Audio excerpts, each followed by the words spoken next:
dengan anggota kelompok kami, yaitu di sini ada saya sendiri, Aulia Rahmawati.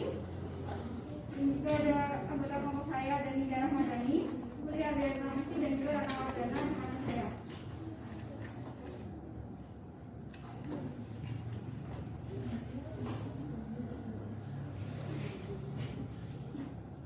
Dari utama juga ada metabolit sintetis pada essential oil, di mana minyak siri merupakan campuran kompleks aromatik yang mudah menguap atau volatil dari senyawa dengan zat molekul yang berbeda.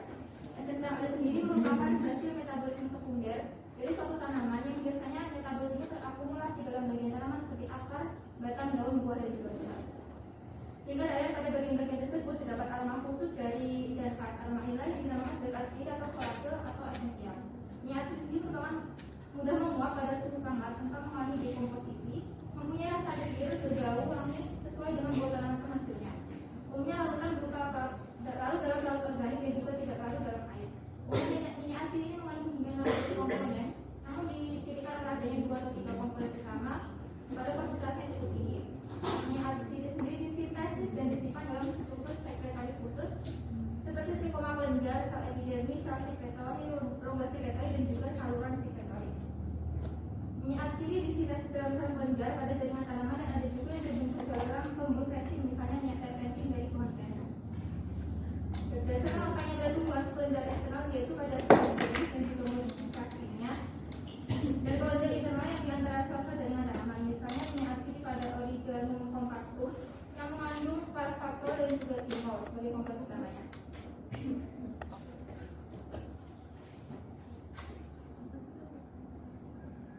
Sejak zaman kuno sendiri, minyak atsiri telah digunakan untuk banyak tujuan, di mana tumbuh-tumbuhan dan minyak atsiri ini digunakan dalam pengobatan. Sebagai bagian penting dari filosofi mereka dalam penyembuhan dan luangnya. Mereka memiliki banyak kegunaan medis yang penting seperti obat antiseptik, antimikroba, analgesik, obat penenang, antiinflamasi, dan juga anestesi lokal. Juga digunakan sebagai uangnya dalam pembelasan dan juga pengawatan makanan.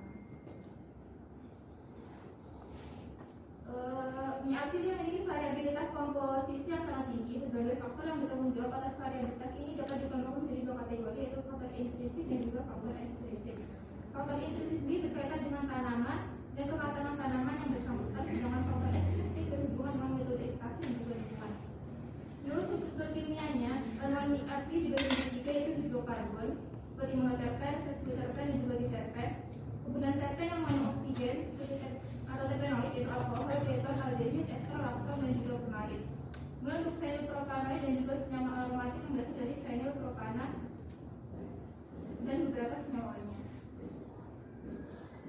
Berdasarkan proses biosintesisnya atau pembentukan komponen minyak atsiri di dalam tumbuhan dapat dibedakan menjadi 2 golongan, yaitu golongan pertama adalah kuran terpena yang terbentuk dari asam asetat melalui jalur biosintesis asam hexalonat. Golongan kedua adalah senyawa aromatik yang terbentuk dari biosintesis asam skimat melalui jalur fenilpropenoid.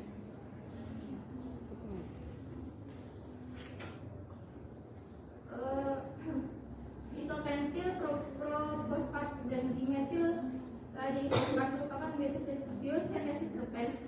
Keduanya merupakan 2 precursor dalam biosintesis terpen, di mana isopentil fosfat sendiri disintesis oleh 2 jalur, yaitu jalur mefalonat atau FSA dan juga non-mefalonat. Isopentil trifosfat dan juga isomernya adalah prekursor universal biosintesis minyak atsiri dan diproduksi oleh jalur enzimatik asam melakonat atau oleh tidak dan enzimatik. Itu merupakan jalur enzimatik dan juga jalur enzimat terkena fenilprokanoid biosintesis.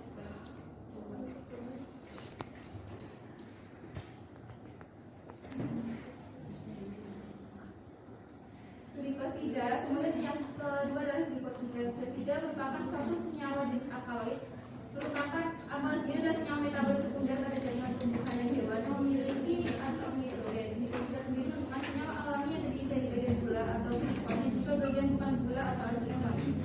Senyawa glikosida adalah semua jenisnya berupa beta glikosida, sedangkan glikosida yang dapat dikategorikan sebagai resep obat adalah glikosida jantung, saponin, interpuinan, resin, cyanospora, tanin, flavonoid, dan lakton atau fenol. Bagian non-karbohidrat yang paling banyak ditemukan adalah triterpen, steroid, dan juga flavonoid. Sedangkan molekul karbohidrat yang paling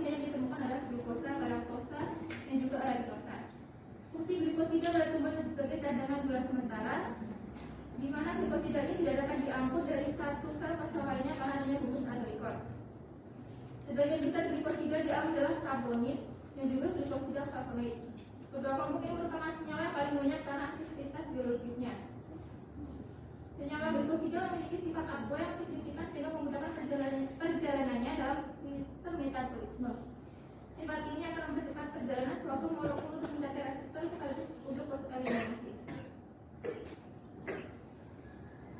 Golongan senyawa glikosida itu saponin memiliki aktivitas farmakologis sebagai imunomodulator, antitumor, antiinflamasi, antivirus dan juga anti jamur.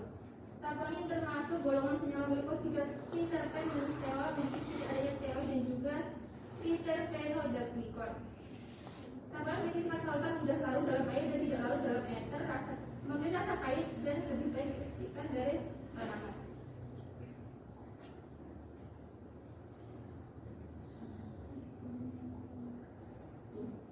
Senyawa glikosida sendiri dapat dibuat dari berbagai jenis tumbuhan dengan cara mengisolasinya. Pemisahan senyawa glikosida ini dilakukan melalui beberapa tahapan yang dimulai dari penyaringan fitokimia, ekstraksi, vaksinasi dan juga isolasi. Pada uji penapisan fitokimia dilakukan untuk mengukur kandungan senyawa yang terdapat pada tumbuhan. Glikosida sendiri berbagai jenis, yaitu heterosida yang apabila senyawa glikonnya tidak sama dengan aglikon, contohnya dioskor, dan juga holosida yang apabila senyawa glikonnya sama dengan aglikon, berikutnya laktosa. Biosintesis pada glikosida dapat dibedakan menjadi reaksi umum, yaitu reaksi antara glikon-aglikon, dan reaksi khusus, yaitu reaksi pembentukan aglikon yang mengikuti jalur biosintesis glikon. Pertama, gula fosfat berikatan dengan uridin trifosfat tetroksi. Iotipin untuk menghasilkan kompleks gula-gula iotipin fosfat. Kompleks nukleotida gula ini bereaksi dengan unit akseptor pada reaksi kedua yang menghasilkan produksi glikosida. Setelah glikosida terbentuk, enzim spesifikannya dapat mentransfer unit gula lain dalam reaksi selanjutnya, di mana glikosida terbentuk pada reaksi sebelumnya bekerja sebagai akseptor untuk menyediakan tri atau tetraglikosida dan seterusnya melalui reaksi selanjutnya. Baik, untuk yang selanjutnya yaitu regulasi metabolisme pada tanaman, yaitu regulasi minyak esensial dan glikosida. Yang pertama yaitu regulasi minyak esensial dapat dibagi menjadi dua jalur utama, yaitu jalur asam mefalonat dan jalur sigimat. Jalur asam mefalonat merupakan jalur untuk senyawa turunan terpena atau terpenoid, sedangkan jalur sigimat merupakan jalur untuk senyawa turunan benzena atau fenilpropanoid. Untuk jalur asam mefalonat terjadi di mitokondria dan jalur sigimat terjadi di kloroplas dan plastika. Sebelum jenis terpen disintesis dari dimetil alil fosfat dan isopentanil fosfat. Senyawa yang disintesis dari 5 karbon dalam pertukaran dalam beberapa tahap berisiko molekul asetil-CoA. Asam asetat telah diaktifkan oleh koenzim A melakukan kondensasi menghasilkan asam asetat. Senyawa dihasilkan ini dengan asetil koenzim A melakukan kondensasi aldol menghasilkan rantai karbon bercabang pada asam mefalonat. Reaksi-reaksi yang berikutnya yaitu fosforilasi, eliminasi asam fosfat, dan dekarboksilasi. Reaksi tersebut menghasilkan IPP atau isopentanil difosfat yang selanjutnya mengalami isomerasi menjadi DMAPP atau dimetil alil fosfat oleh enzim isomerase. IPP sebagai unit isopren bergabung secara aktif antara bagian kepala dengan ekor DMAPP atau dimetil alil fosfat. Penggabungan ini merupakan langkah pertama dari polimerisasi isopren untuk menghasilkan terpenoid. Penggabungan ini terjadi karena ada penambahan elektron dari ikatan rapat IPP terhadap atom karbon dari DMAPP yang kekurangan elektron, kemudian diikuti oleh penghilangan ion pirofosfat.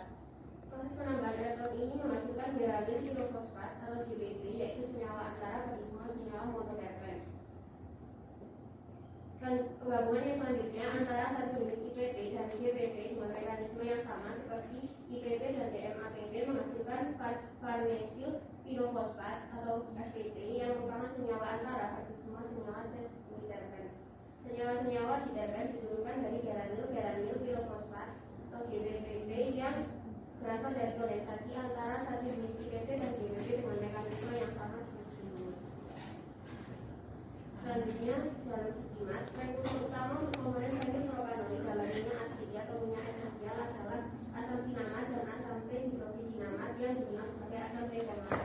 Dalam tanaman, senyawa ini dibentuk dari atom amino aromatik fenilalanin carbosin yang pada akhirnya disintesis lewat jalur asam sigimat. Buah metabolit glukosa, eritrosa 4-fosfat dan jalur glikolisis. dan fosfoinosida 4 dari jalur pentasa fosfat bereaksi menghasilkan gula keto 7 karbon yang mengikat fosfat.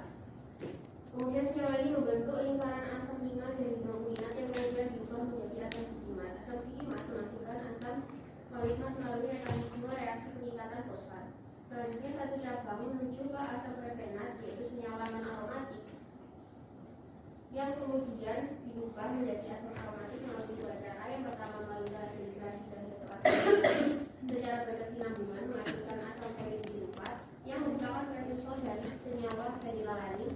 Kemudian yang kedua yaitu melalui hidrogenasi dan dekarbosilasi menghasilkan asam penhidroksi 4 yang merupakan senyawa precursor tirosin.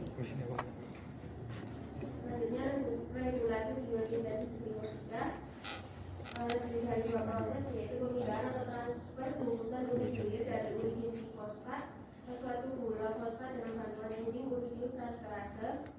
Kemudian pemindahan atau transfer gula dari uridium fosfat kepada akseptor tertentu atau aglikon dan membentuk glikosida dengan bantuan enzim glikolase transferase.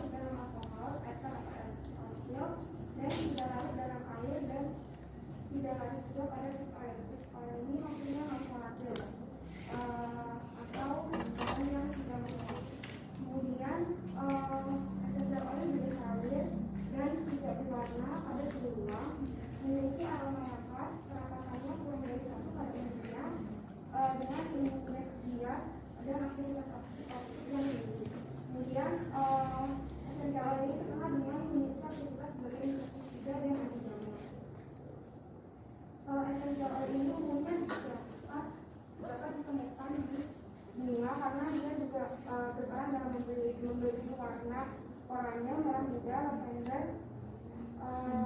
Ini biasanya dari kelompok 5. Kemudian paling baik ditemukan ini ada di daun. Contohnya itu ada di minyak, eukaliptus dan kayu putih.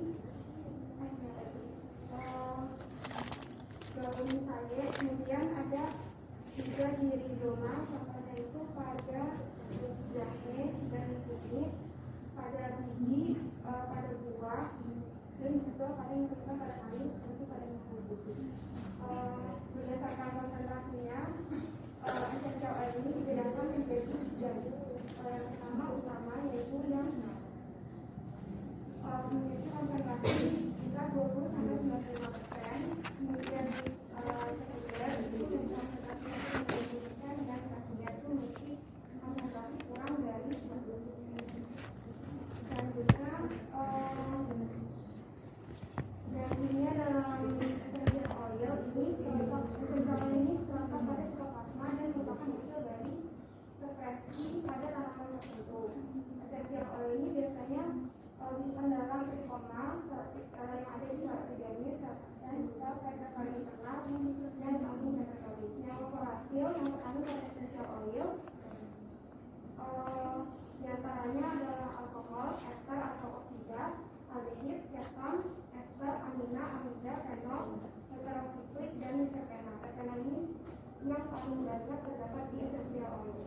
Kemudian terpena ini memiliki peran yaitu menghasilkan aroma yang khas dari terpena. Terpena ini merupakan tulang dari alkohol, ketam, aldehid, ester, fenol, dan itu yang merupakan fungsi dari terpena. Berdasarkan jumlah unit isoterpena yang dimilikinya, terpena ini dibedakan menjadi monoterpen, sesquiterpen, diterpen, triterpen, tetraterpen, dan politerpen. Tapi yang paling banyak ditemukan itu essential oil pada tumbuhan dalam bentuk monoterpen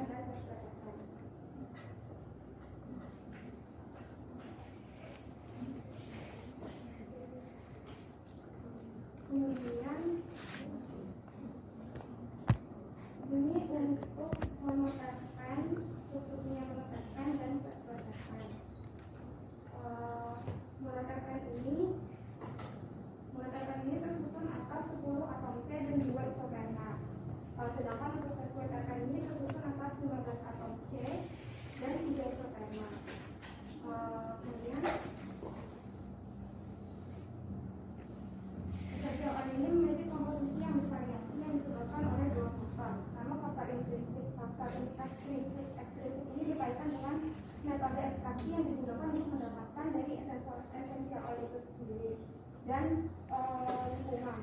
Kemudian faktor intrinsik ini merupakan faktor yang berkaitan dengan tanaman dan interaksinya dengan lingkungan. Contohnya itu jenis tanah, iklim, dan sebagainya. Kemudian juga berkaitan dengan tingkat kematangan tanaman seperti waktu panen.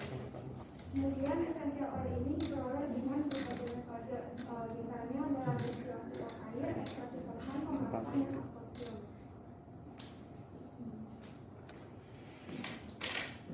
Ini contoh karakterisasi essential oil pada yang paling putih. Yang putih itu essential oilnya terdapat di batang. Essential oilnya terletak pada bagian besar atau disebut batang dan daun. Bagian besar 77,43% merupakan monokarbonat dan 4 senyawa utama lainnya merupakan alpha-tinen, limonen, dan piridiforol. Berdasarkan ini merupakan essential oil yang dimiliki oleh yang tadi bagian besarnya itu merupakan monokarbonat, alpha-tinen, limonen, dan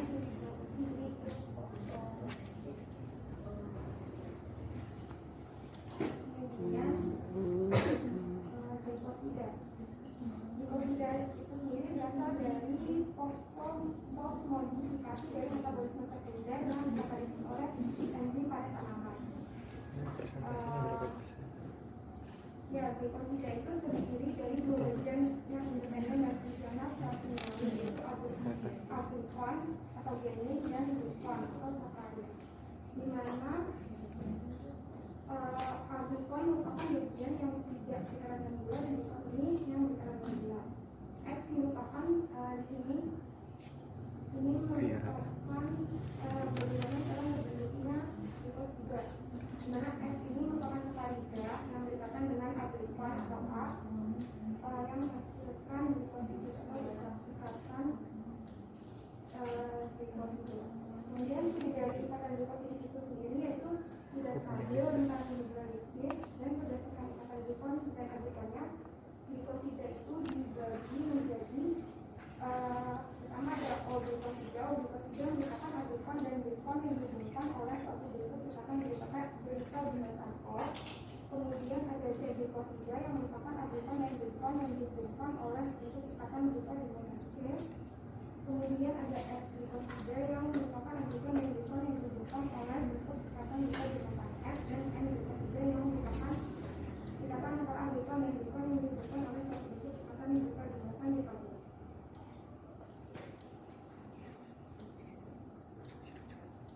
Glikon ini sebagian besar merupakan monosakarida, umumnya merupakan glukosa. Glukosa yang menghasilkan glikosida disebut dengan glikosida. Glukon lainnya yang banyak ditemukan diantaranya adalah L-laminose, L-frukose, L-arabinose, D-silose, dan D-silose. Ekstraksi glikosida pada tanaman biasanya menggunakan fluorida. Contohnya misalnya air, lautan hidrogen alkohol, dan alkohol. Kemudian metode yang digunakan untuk mendapatkan ekstraksi diantaranya adalah ekstraksi solar, maserasi, dan metode spesial lainnya. Itu contohnya dengan pressurized liquid extraction. Kemudian kelompok utama glikosida yang terdapat pada tumbuhan diantaranya adalah sebagai berikut. Itu adalah fenol glikosida, formalin glikosida, kromonin glikosida, metanoid, antagonon, sulfamaksid, kardiak, nianogenesis, dan biogenesis. Untuk fenol glikosida itu sendiri merupakan salah satu yang banyak dimiliki oleh berbagai jenis tanaman.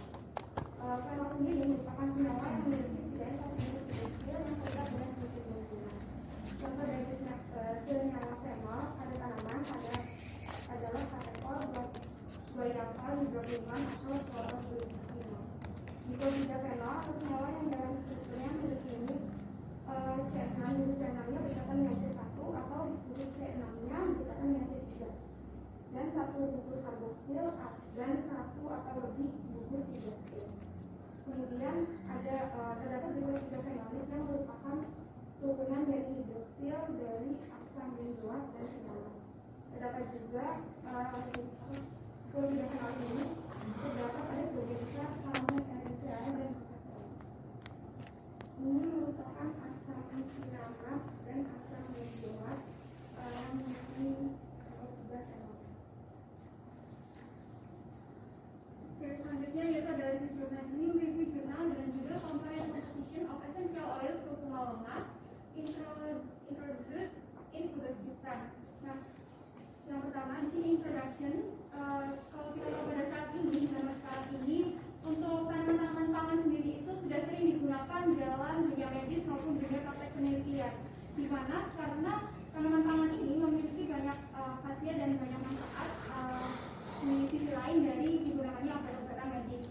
Nah, di sini dalam jurnal ini dibahas salah satu yang menjadi tanaman pangan yang digunakan dalam pengobatan yaitu adalah Curcuma longa. Nah, Curcuma longa yang dikenal dengan sunyit ini termasuk ke dalam famili Zingiberaceae yang mencakup di dalamnya terdapat 49 jenis dan juga 1.300 spesies. Nah, dalam Zingiberaceae ini sebenarnya dalam praktek medisnya jenis yang paling banyak digunakan merupakan Janus B yaitu sekitar 90 spesies dan juga kunyit sekitar 80 spesies dan Capularia sekitar 70 spesies. Nah, untuk Curcuma longa sendiri yang kita tahu ini termasuk dalam divisi Magnorophyta, Phasmorhiza, subkelas Lididae, subordo Zingiberinae, ordo Zingiberales, famili Zingiberaceae dan suku Hedicinae. Nah, dari jurnal ini sendiri dibahas bahwasanya apa saja sih kandungan-kandungan essential oil yang ada di dalam Curcuma longa atau kunyit ini dengan cara menggunakan teknik pertama dikumpulkan dulu objek penelitiannya yaitu jadi menggunakan Curcuma longa yang didatangkan asli dari Indonesia namun ditanam di kebun raya Universitas Nasional Uzbekistan. Jadi kurkuma ini itu ditanam di luar dari Indonesia namun jenisnya ini asli dari Indonesia. Nah, metode pertama yang digunakan yaitu dengan melakukan hidrodestilasi yaitu dengan bahan baku kering atau dari mana kunyit ini telah dikeringkan dan diambil pada bagian daun dan juga rintang dari kunyit untuk dilakukan analisis lebih lanjut. Nah, analisis ini dilakukan selama 3 jam lamanya. Nah, metode dari hidrodestilasi ini yaitu dengan cara menambahkan aliran udara. Nah, penambahan dari aliran udara yang diharapkan ini maksudnya untuk membawa komponen minyak atau komponen minyak esensial oil yang penting ini dari dalam sel atau jaringan sulit terdistribusi keluar. Nah, sehingga nanti hasil dari minyak asiri yang keluar itu akan menjadi lebih optimal. Nah, kemudian dari hasilnya nanti ini minyak asiri yang biasanya akan berbentuk cairan berwarna kuning pusat dengan bau khas dari kunyit ini sendiri. Nah, sebelum dilakukan analisis terhadap komponen dari esensial oil di dalam kunyit ini, minyak asiri ini dapat dibekukan atau dapat didinginkan disimpan pada suhu 0 derajat pada wadah tertutup untuk menjaga komposisi dari komponen apabila tidak dilakukan analisis secara langsung setelah itu. Nah, kemudian minyak asiri yang telah diperoleh itu dapat dianalisis menggunakan spektrometer atau kemografi untuk memisahkan komponen campuran dari minyak asiri. Nah, komponen yang diindikasikan itu dibandingkan karakteristik spektrum saja dengan data dari data yang telah ada di dalam sebuah ukur. Jadi hasilnya itu dibandingkan dan dicocokkan apakah komponen itu sesuai dengan data yang telah dilakukan sebelumnya atau analisis sebelumnya. Nah, selanjutnya ini dalam jurnal ini juga dijelaskan bahwasanya dilakukan analisis morfologi terhadap kunyit ini sendiri karena dari bahan yang digunakan dalam analisis essential oil atau minyak asirinya itu digunakan bagian rimpang dan juga bagian daunnya. Dan diketahui juga bahwa rimpang yang diperoleh oleh kunyit ini bergonggol dan hampir berbentuk bulat berwarna abu-abu kekuningan berdiameter hingga 4 cm dengan bagian luas tunas sampingnya itu bergembang di bawah tanah hingga menjadi tunas cilindris yang relatif berbentuk pendek sekitar 3 hingga 10 cm dan berdiameter 0,5 hingga 1 cm. Nah, warna rimpang di bagian luar di luarnya itu yaitu ada kuning hijau sampai hingga kuning kecoklatan. Selain itu di bagian rimpang ini juga dikelilingi oleh yang namanya apatitis memanjang dari rimpang yang bergelombol tersebut. Kemudian juga di bagian daunnya sendiri itu memiliki bentuk yang lonjong dan juga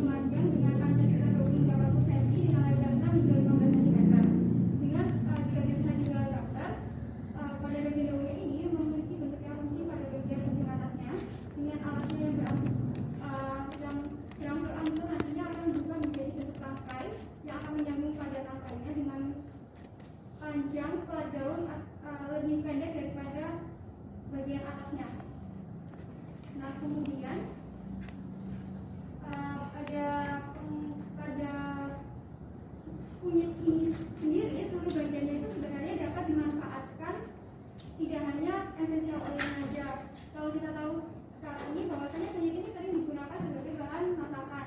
Nah, namun essential oil ini juga memiliki banyak kandungan manfaat seperti kurkumin, yang dimana kurkumin ini merupakan suatu pewarna alami yang dapat digunakan untuk mewarnai. Misal kalau kita tahu sekarang kunyit itu warnanya dengan kunyit ataupun dengan kunyit penelitian-penelitian lain yang menggunakan warna alami itu juga dapat menggunakan kunyit. Selain itu kunyit juga dimanfaat kunyit ini juga dapat memberikan efek-efek bagi kesehatan, yaitu seperti dapat digunakan sebagai antitumor, antiinflamasi, koloretik, dan penyembuhan terhadap luka. Nah, ekstrak dari kunyit lain ini juga dapat menunjukkan bahwasannya kunyit ini juga dapat memiliki efek analgesik, antioksidan, antiseptik, antispasmodik, dokteresida, dan koloretik. Nah, berikut merupakan hasil dari penelitian dari ini bahwasannya probabilitas untuk nomor 1 dan 2 ini itu membedakan antara kandungan atau komposisi esensial oil yang ada di daun dan juga di rizomnya atau di bagian rizomnya. Dan di bagian simpang dari kunyit ini itu kan sekitar 37 komponen esensial oil atau minyak asli dan sebanyak 37 komponen yang terkandung dalam simpang dan juga pada bagian daunnya. Nah, pada daunnya ini sendiri itu didominasi oleh alpha peladren sebanyak 33%, yaitu ditemukan pada bagian ini.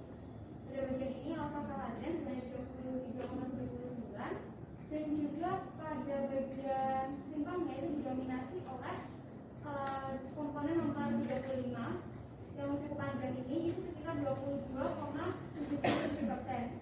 Namun tanpa penelitian ini juga didapatkan adanya komponen-komponen yang tidak teridentifikasi atau komponen apa tersebut, yaitu sebanyak cukup banyak, yaitu sekitar 47,47%, 10,41%, dan juga 3,46%.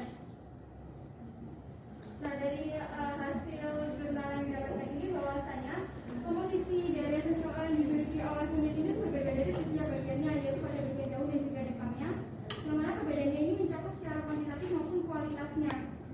Sebagai contohnya, alpha kurkumin dalam persentase kandungan ini lebih banyak terdapat pada limangnya, dan alpha peladren yang merupakan kandungan dominan pada daun ini tidak terdapat pada bagian limang yang letaknya itu ada di dalamnya. Berikut merupakan referensi yang kami gunakan dalam menyusun presentasi kami pada hari ini. Sekian dari kelompok 10 dari kelompok kami. Terima kasih. Wassalamualaikum warahmatullahi wabarakatuh. Oke, selanjutnya silakan kelompok pembahas, yaitu kelompok 2, 4, dan 5. Perwakilan kelompok saja silakan untuk menanggapi.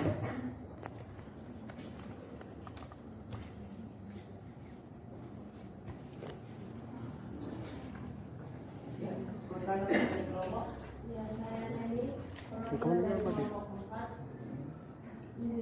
menyampaikan pertanyaan dari kelompok kami sebelumnya. Kami apresiasi sekali atas presentasinya yang sangat informatif. Namun di sini tadi disampaikan bahwa essential oil juga berperan sebagai food preservation. Mungkin dapat dijelaskan maksudnya dan juga dapat diberikan dampak aplikasi dari minyak asli sebagai pengawet makanan ini pada apa? Mungkin itu dulu. Terima kasih.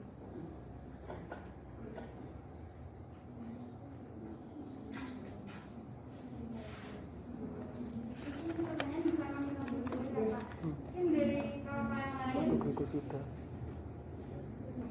Perkenalkan, saya Galuh Sukana dari kelompok 5.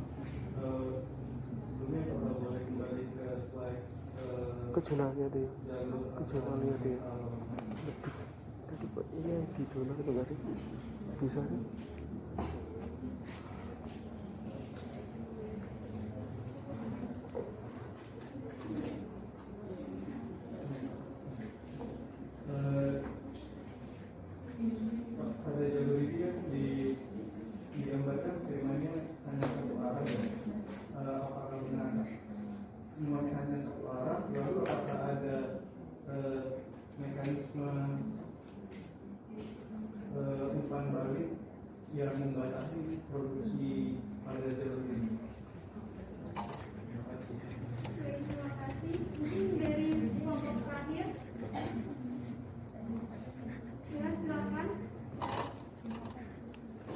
terima kasih teman-teman Oh, 10, kelompok 10.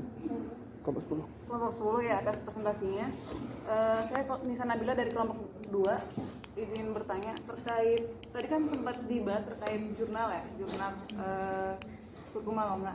Dari pendapat teman-teman kelompok 10 sendiri, sidik jari apa saja yang ditemukan dari Kurkuma Longga itu? Lalu ingin bertanya juga yang pertanyaan kedua, pendapat teman-teman kelompok 10 ini menurut teman-teman faktor apa yang menyebabkan ketika tadi telah diidentifikasi ada beberapa senyawa yang tidak ditemukan seperti itu. Terima kasih. Mungkin untuk Kak Nisa bisa diulangi untuk pertanyaan pertamanya tadi. Oke, bisa tolong disebutkan menurut teman-teman kelompok 10 ini sidik jari atau blueprint atau fingerprint dari senyawa Kurkuma Longga itu. Terima kasih.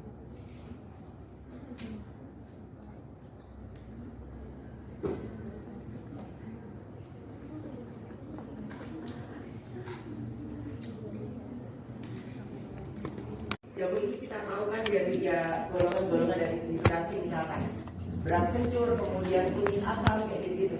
Itu kan ada rasa bau bekas. Nah itu secara tidak langsung kalian itu telah menenggak,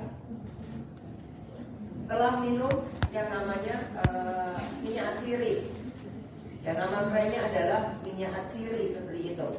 Mungkin di samping itu kalian juga pernah mendengar yang namanya penelitiannya Bu Wahyu apa? Yang biasanya digunakan diekstrak untuk minyak atsirinya. Nilam. Jadi Bu Wahyu Widoretno. Nilam. Ya, Profesor Temon Cablin. Pernah dengar?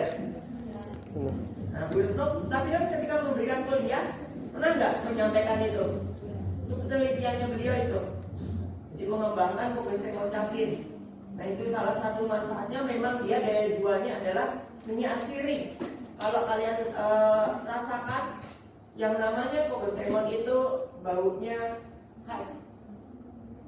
Dan kalau kalian lihat minyak atsirinya dia terkonsentrasi di mana? Itu di bagian trikoma-trikomanya.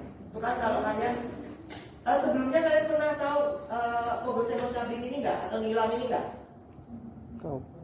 Pernah enggak? Tahu. Atau pernah pegang merasakan kayak gitu? Belum ya? Film FKM. Nah jadi itu kalau kalian rasakan itu daunnya agak-agak bukan agak sih, memang banyak yang namanya trikoma. Jadi kalau kalian buat sayatan yang mikroteknik dulu yang zaman kakak-kakak tingkat kalian yang saya asisteni dulu tahun 2012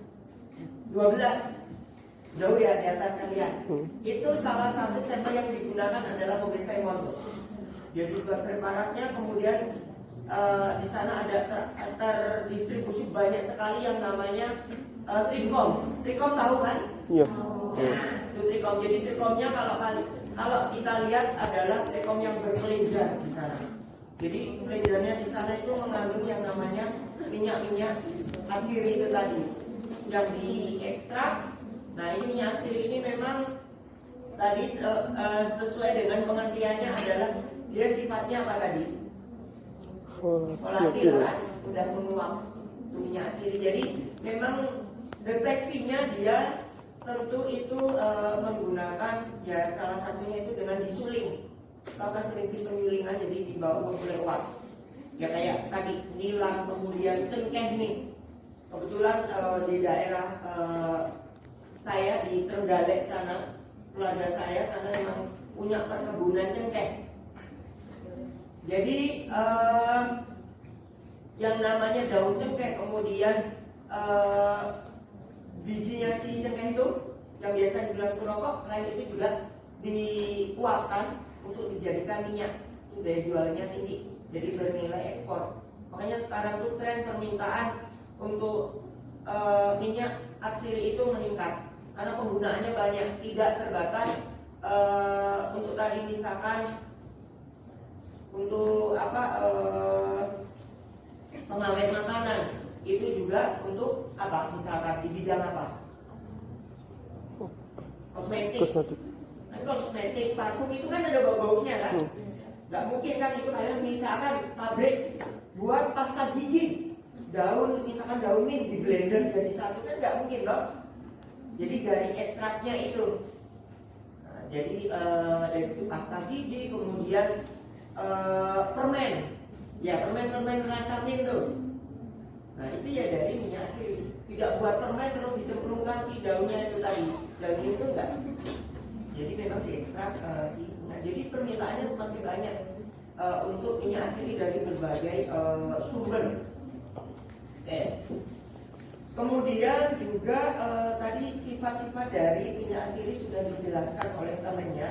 Itu memang yang namanya minyak atsiri itu dia sifatnya khas di setiap tanaman. Kalau kalian perhatikan bau cengkeh, kemudian bau serai, daun jeruk, beda kan? Itu mengandung senyawa-senyawa itu tadi, minyak-minyak atsiri. Kalau kalian ekstrak seperti itu. Kemudian yang kalau kalian sekarang lagi tren tuh, kalau kalian tahu tuh lilin aromaterapi, bau-bau kan? Nah itu juga ada campurannya ini. Jadi produknya tuh banyak sekali. Kemudian juga tadi dia tidak larut di dalam air, kemudian tapi dia larut di dalam pelarut organik semacam alkohol, kemudian ether, kemudian benzen. Terus kemudian kalau kalian rasakan sedikit gitu, misalkan nyoba, itu ada sensasi rasa gelir. Nah, itu sifat-sifat dari si minyak atsiri. Kemudian selain itu dia juga mempunyai, karena sifatnya volatil loh, mudah menguap. Nah jadi ketika kalian taruh di suhu ruang tidak misalkan tidak terbuka gitu, dia akan habis tuh.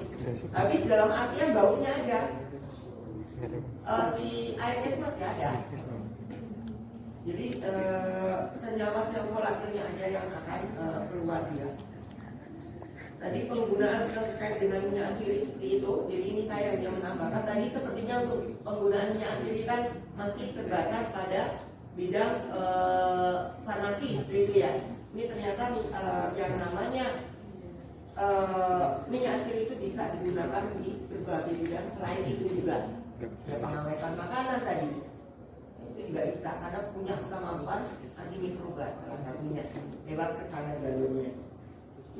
Kemudian lotion, jangan naukan. Kan disebutnya lagi saya. Kalian deh software. Gitu.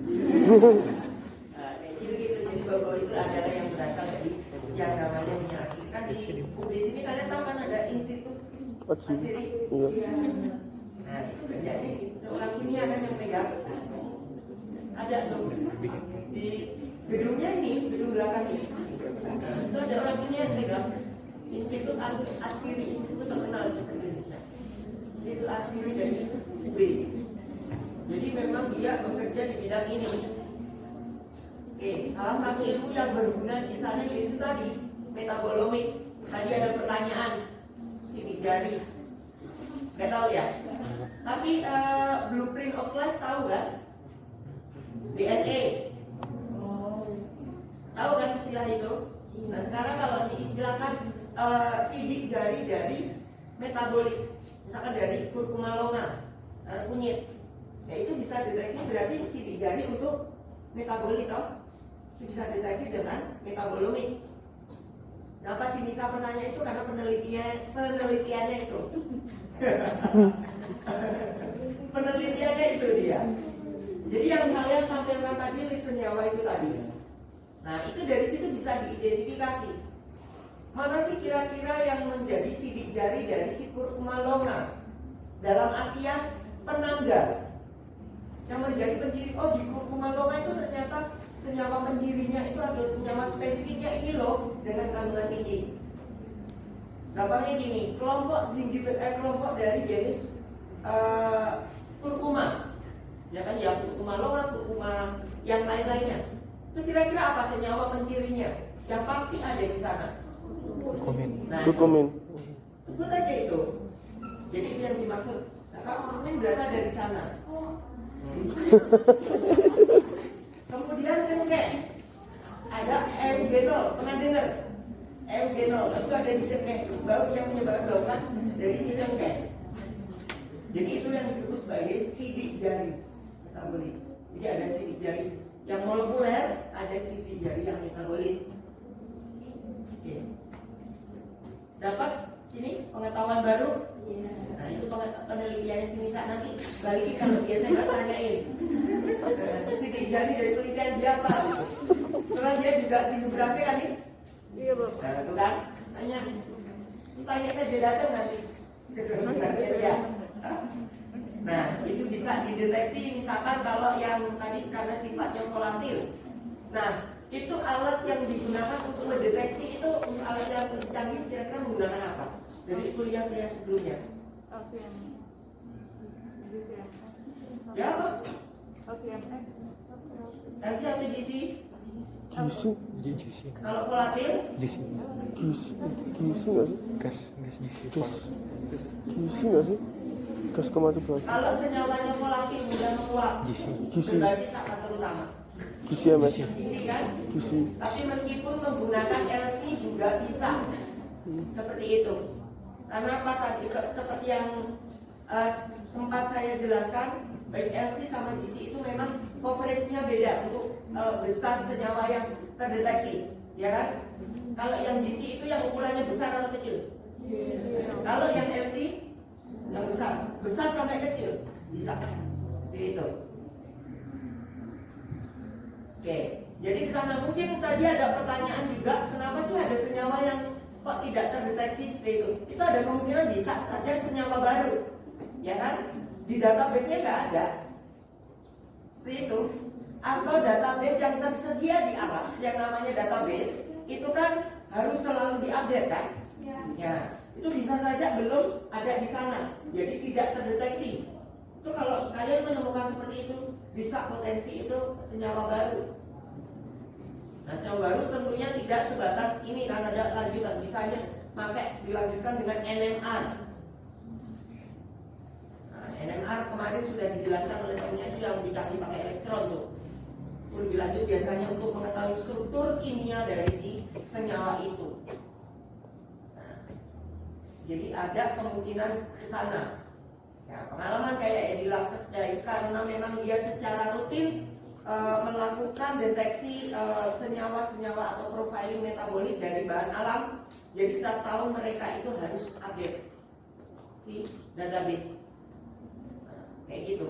Jadi misalkan kalian menganalisis di sana, kok ini senyawanya nggak ada, ya kemungkinan database-nya belum ada, dan ada kemungkinan memang juga itu senyawa baru, new compound. Untuk level S1 kalian tidak perlu mendeteksi sampai sana, aman nanti kalian karakterisasi senyawa baru kayak gitu, dan cukup profiling saja. Jadi seperti itu, ada kemungkinan seperti itu, atau mungkin juga alat deteksinya kan, misalkan tadi menggunakan LC atau GC? LC kan, nah, mungkin kan database-nya nggak ada. Karena di LC ini juga memang kan tidak masalah database itu tidak seluas seperti kayak si GC kalau yang LC itu. Jadi ada kemungkinan tuh nggak ada. Jadi mencocokkan ke database itu terkadang kalau yang LC itu dengan menggunakan secara dengan cloud computing. Nah, cloud computing. Jadi itu berdasarkan yang ada di internet aja, seperti itu. Tapi juga ada softwarenya. Atau juga bisa kalian mengembangkan database sendiri sebenarnya. Cuman itu perlu effort.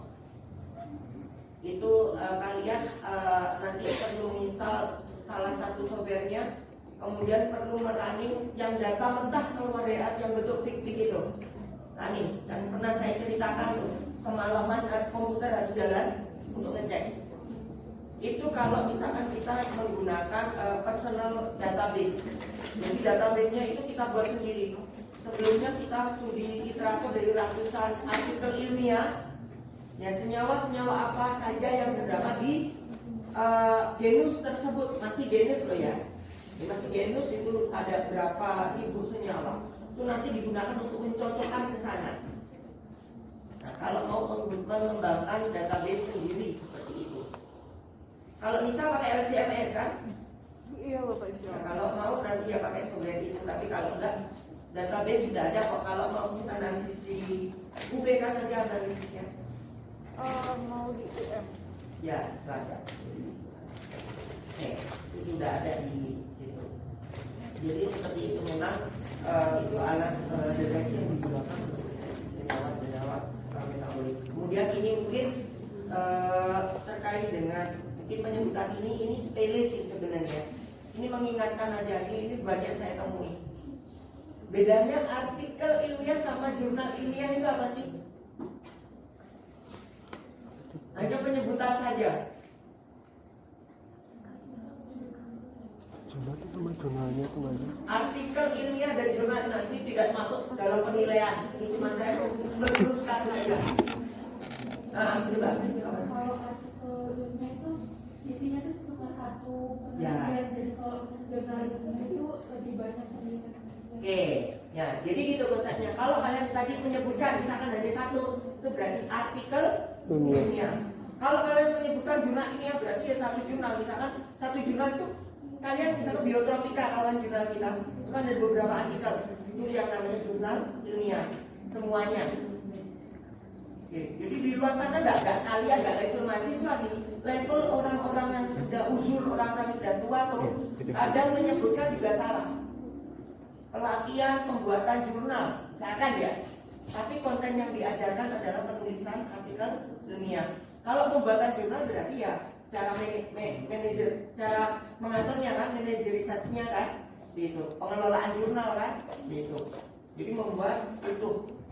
Jadi itu nanti kalau kalian kedepannya kalau seperti ini ya cari di artikel mau mempresentasikan artikel ilmiah, jangan jurnal ilmiah. Saya tagih tuh, karena ini yang lain. Ya kan, nah, kayak gitu kan. Jadi ini cuma meluruskan saja bahwa artikel ilmiah dan jurnal ilmiah itu adalah satu hal yang berbeda.